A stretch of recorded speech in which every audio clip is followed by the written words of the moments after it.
Hi, I'm Peter Kalmstrom of kalmstrom.com Business Solutions.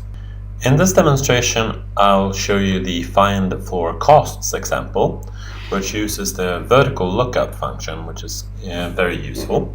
You will notice that I have a bunch of floor materials here, and then I have some rooms, which of course rooms has a width and a length, and we're going to calculate the area, and we have chosen a material to cover that room in. And now we're going to calculate the cost of that room based on these floor materials. So it's going to be a lookup based on this material choice here. So let's do the simple part first, and let's do the area. We'll consider these rooms rectangular. So they are, of course, calculated by doing the width multiplied by the length. And then we can just fill that down all the way. And the total is simple, that's a sum there. Perfect. And so there we have the total square in meters of the house here. Now the next one is the lookup, the cost. We're going to look up the price for this material. So we're going to do a lookup, and you can type this, of course. When you're coming into these slightly more complex functions, then you might want to use the function guide here. And the one I want now is the VLOOKUP. I'm just going to find that among all of them. There we go, VLOOKUP. Okay, once I find this, here you see I can actually get some help with the input values, because now we're getting into several inputs into this function.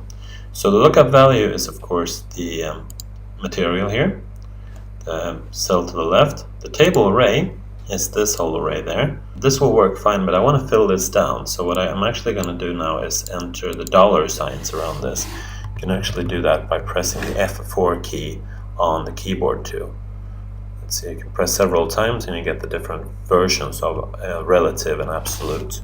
But the one you want is the totally absolute, like that, with the dollar for the column and for the rows, like that. And then the column index. In this case, 1, 2, 3.